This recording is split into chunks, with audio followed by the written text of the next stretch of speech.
AOC is on a serious roll with their G2 line of monitors. First was the 24G2U, a amazing 1080p 144Hz IPS display with just unbelievable price tag to go with it. Next was the more recent CQ27G2U, which is a 1440p 144Hz VA monitor with again an incredible price tag. And now there is this, the 1440p 144Hz ultra-wide VA monitor with, again, a just ludicrous price tag to go with it. This is not one you want to miss. But first, if you haven't already, consider subscribing for more videos like this one every Monday, Wednesday, and Friday. So let's start with the panel. Now, like I said, it's a 1440p ultra-wide, which means a resolution of 3440 by, well, 1440. It's also full 144Hz, which, considering it wasn't all that long ago that 1440p ultra-wides reached no more than about 100Hz, is very nice to see. It's a very smooth and responsive experience, so big thumbs up there. The panel is actually pretty impressive. Like I said, it's a VA or vertical alignment panel, which is fairly common in this style of ultrawide, and more importantly, its response time, the panel's black to white response time, was around 7 to 8 milliseconds, which actually isn't all that bad. Now, it is certainly on the slower side compared to, say, a really fast TN monitor, but when you're talking about a 1440p 144Hz ultra-wide monitor, that's definitely not bad at all. There's also not all that much ghosting present. Well, there is a slight amount, as you can see in the UFO test. It's not something I actually noticed while playing, and so unless you're very particular about having as little ghosting as possible, I wouldn't see that as an issue with this monitor. Its input lag is also pretty good too. Testing with my time sleuth as usual,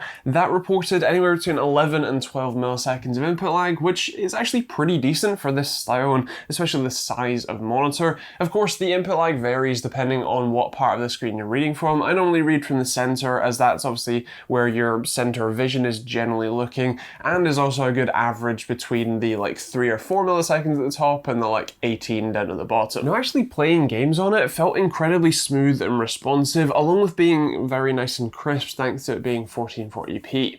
One of the things that I really like about this style of monitor though is that not only is it great for the FPS style games that I like to play, of course you get a bit of extra peripheral vision, it's still nice and fast and so very enjoyable, but I also think that it's very well suited to a number of other genres as well, from RTS because you have all of the screen real estate in the world and you can see your entire map, or more racing style games, for example, because that fast refresh rate plus the ultra wide gives you a very immersive experience. Now, the panel itself is curved. It's a 1500mm radius curve, which actually is pretty nice for this. It means that instead of a flat panel display where it kind of looks like I'm looking through a letterbox into the universe of the game that I'm playing, it feels a lot more immersive because it's literally wrapping itself around your head, but not too much. I would also note that viewing angles in this are actually pretty fantastic. Especially side to side, you really don't see too much brightness drop off or any color shifting,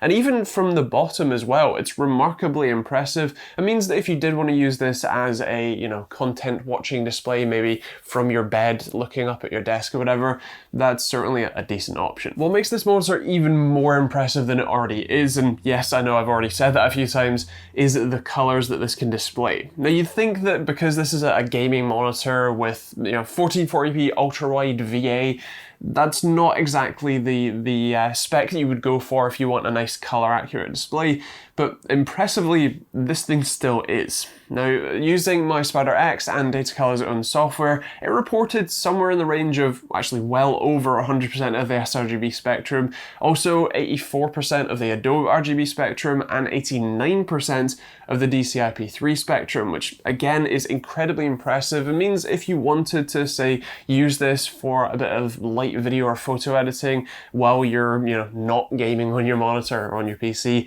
then this could be a fantastic option. Now, inputs wise, you have 2 HDMIs and 2 display ports, as well as a 4-port USB hub, one of which, that yellow one, is the charging port. So if you want to keep your phone or your wireless gaming peripherals charged up, then that's the port you should use. On the note of the inputs, of course, you do have plenty of options here, although if you're planning on using this with a console, do bear in mind that most consoles basically don't support 1440p natively anyway. They certainly don't support high refresh rates, And on top of that, they definitely don't support ultrawides. And so if you're planning on picking this up exclusive as a console gaming monitor, I would give this one a miss. Now a quick look at its styling, it's actually a pretty subtle design like the rest of the G2 lineup. You do still have some red accents like under the front lip and on the stand, as well as also on the back a little bit as well, but overall it's a very subtle and subdued aesthetic, and so I actually quite like the look. Now the stand does have all of the adjustability you could want, at least for this type of monitor. You have height adjust as well as tilt and a bit of swivel as well. Of course no portrait mode, but honestly you don't want portrait mode in this kind of thing, at least on the default stand. And you do have a VESA mount under the stand if you did want to mount it elsewhere. So I've mentioned how cheap this thing is, but I haven't mentioned a price tag. And honestly that's because I've been saving the best for last.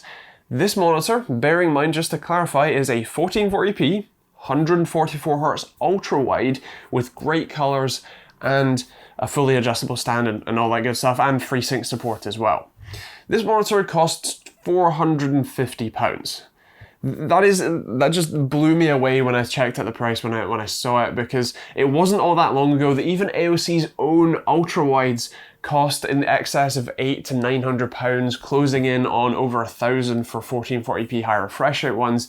And so it's amazing to see how far we've come in the industry, honestly so quickly as well. So if you're after an incredible ultrawide monitor, this is an incredible value. It's a great monitor. Even if it costs £600 or £700, it would still be a decent monitor, but the fact that it costs £450, it gets a massive thumbs up from me. Now, of course, those are my thoughts, and I would love to hear yours in the comments down below. What do you think of the CU34G2X? Great name, I know. But what do you think? Would you pick one up yourself, or would you go with 1440p standard widescreen, or 1080p, or 4K? Let me know in those comments down below. Now, if you want to pick up one of these, or just check out pricing when and where you watch this, then do take a look at the top link in the description down below. That's an Amazon affiliate link that will take you to your local Amazon store, where you can see all that good stuff. You can also check out the rest of the links in the description down below if you want to support the channel. There's stuff like merch for hoodies or t-shirts like this one. I know it looks a bit bland, but there is some nice stripes down the bottom and it wraps around to the side. There's also a load of other stuff as well you can check out, like Streamlabs OBS, you can want to start streaming, or Patreon if you want to get cool awards and support me directly. You can also check out that subscribe button if you are new to the channel or just haven't pressed it yet and want to see more videos like this one every Monday, Wednesday and Friday. And you can also check out some more videos over there as and when if you want to keep watching. I'll try and remember to leave the other AOC monitors I've reviewed in the cards up above, but that is pretty much it. Hope you enjoyed the video. If you have any questions, leave those in the comments down below, and we'll see you all in the next video.